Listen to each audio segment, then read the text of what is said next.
Olá, retornamos agora ao segundo módulo sobre a Lei Orgânica do Município de Curitiba.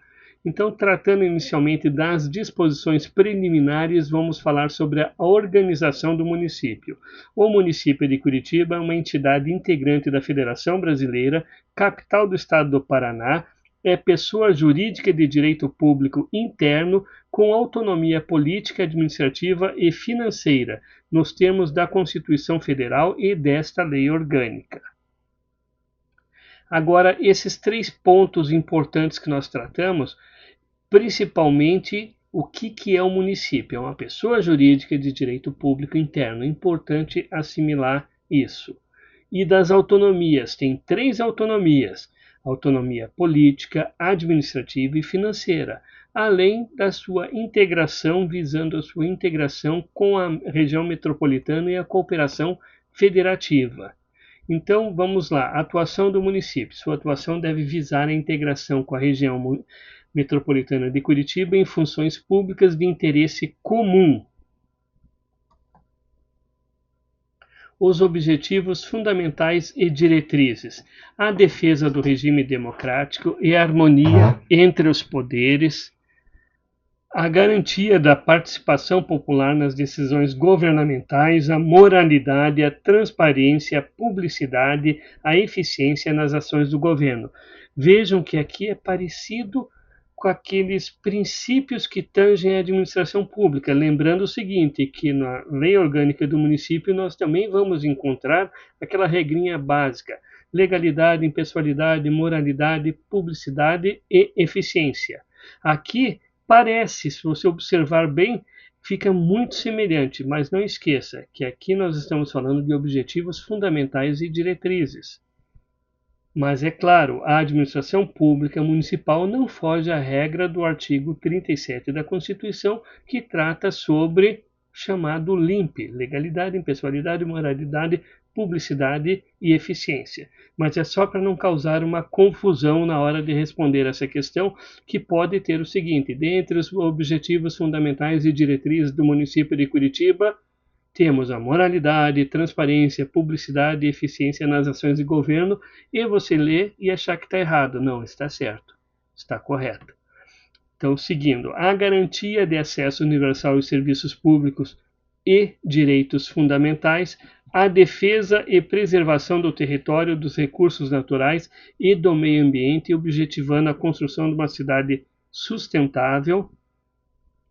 E daí o exercício do poder e soberania popular. Vejam só que interessante.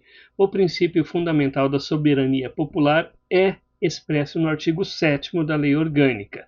Todo o poder emana do povo, que o exerce por meio de representantes eleitos ou diretamente. O exercício dessa soberania ocorre de duas formas, então. Então, quando a gente fala ou diretamente, diretamente é pelo povo.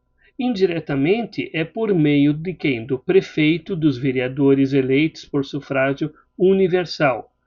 E, de maneira direta, vai ser mediante iniciativa popular, referendo e plebiscito.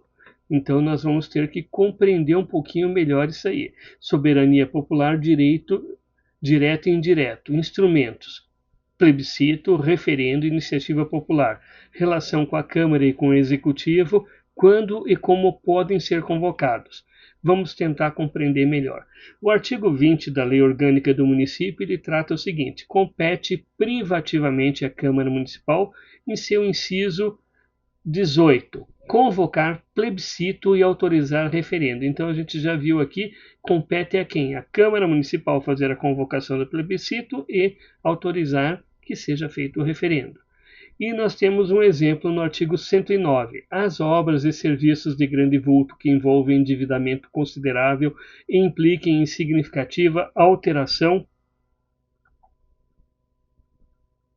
do aspecto da cidade ou do meio ambiente, com reflexo sobre a vida e os interesses da população, serão submetidos à audiência pública e posterior plebiscito, a critério da Câmara Municipal, devendo esse último ser aprovado por deliberação da maioria absoluta. Então, veja bem, ele tem que serão submetidos audiência pública e posterior plebiscito a critério da Câmara. Se a Câmara quiser, tudo bem. Se a Câmara Municipal não quiser, não será feito dessa maneira. Então, veja bem. E depois deve esse último ser aprovado por deliberação da maioria da Câmara, absoluta. Ou seja, para que haja plebiscito é necessário que a maioria absoluta da Câmara de Vereadores concorde. Ainda, sobre o referendo, o artigo 20 trata também no referendo no seu inciso 18, convocar plebiscito e autorizar referendo. Então, o artigo 51 da Lei Orgânica do Município, em seu parágrafo 5º, trata o seguinte: a emenda fica sujeita a referendo facultativo que será realizado se requerido no prazo de 60 dias. É facultativo.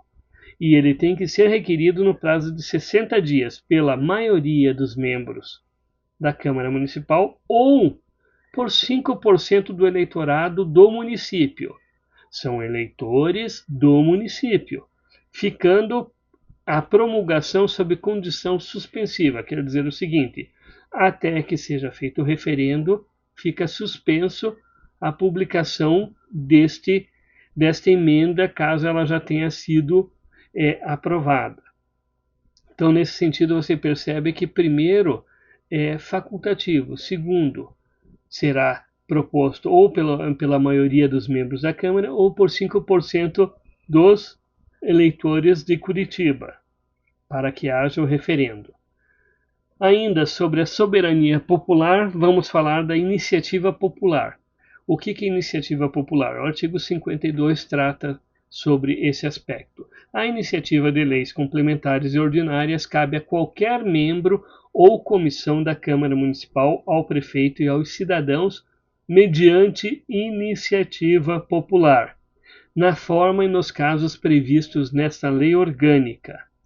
O artigo 55. A iniciativa popular de projetos de lei de interesse específico do município, da cidade ou de bairros poderá ser exercida por quem? Por 5% pelo menos do eleitorado. Ou seja, não é por menos de 5%, é por 5% pelo menos, ou mais. É isso que diz o texto. Territórios e símbolos. Símbolos são o brasão, a bandeira, o hino e outros estabelecidos em lei municipal. Artigo 9 trata sobre esse aspecto. Data magna. O dia 29 de março é a data magna de Curitiba. Também está inserido no artigo 9º, parágrafo único. E é alusivo à data de 29 de março de 1693, quando ocorreu a fundação de Curitiba, ou ela se tornou um município, porque na verdade transformou a Vila Nossa Senhora da Luz dos Pinhais agora em município. Foi em 29 de março de 1693, assim, esta é a data magna de Curitiba. Território. A manutenção do território municipal é garantida com alterações de limites condicionadas à Constituição Federal e legislação estadual, artigo 8º. A lei orgânica detalha as competências municipais, dividindo-as em privativas, comuns, concorrentes e suplementares. Então vamos lá. O artigo 11 lista as competências específicas do município para prover o seu interesse e o bem-estar da população. As principais são, competências privativas. Categoria, detalhes da competência. Tributária e orçamentária. Instituir e arrecadar tributos, aplicar rendas, elaborar o plano plurianual, as diretrizes orçamentárias e orçamento anual. Serviços públicos. Organizar e prestar serviços públicos de interesse local, como o transporte coletivo de caráter essencial, a limpeza pública, a gestão de resíduos sólidos e os serviços funerários. Educação e saúde. Manter programas de educação infantil e ensino fundamental e prestar serviços de saúde com a cooperação técnica e financeira da União e do Estado. Planejamento urbano. Elaborar o plano diretor e o plano de metas do governo, promover o ordenamento territorial, controlando o uso e ocupação do solo, zoneamento e edificações. Poder de polícia. Conceder e cassar licenças de funcionamento, dispor sobre publicidade externa, trânsito local, horário de funcionamento do comércio e serviços. Manter a guarda municipal para a proteção de seus bens e serviços. Administração.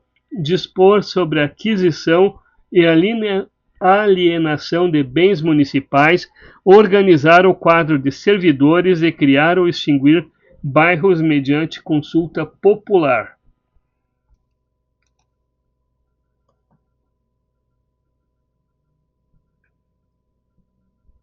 Competências comuns e suplementares. Artigo 12. Competência suplementar. O município pode suplementar a legislação federal e estadual no que couber, especialmente em matérias de interesse local. Competência concorrente. Artigo 13. Em conjunto com a União e o Estado, compete ao município zelar pela Constituição, cuidar da saúde e assistência pública, proteger o patrimônio histórico e cultural, proteger o meio ambiente, promover a segurança alimentar, combater a pobreza e promover programas de moradia. Vedações ao município. Estabelecer ou subvencionar cultos religiosos ou igrejas, ressalvada a colaboração de interesse público. Ou seja, o Estado não pode interferir nas crenças religiosas, recusar fé aos documentos públicos, criar distinção entre brasileiros, utilizar meios de comunicação de sua propriedade para fins estranhos à administração e interesse público. Este último item quer dizer o seguinte: o município não pode fazer publicidade particular, privada. Então, somente pode utilizar os seus equipamentos públicos para as ações públicas, sem que haja publicidade externa. E assim chegamos ao final do segundo bloco. Nos encontraremos em breve. Um forte abraço a todos.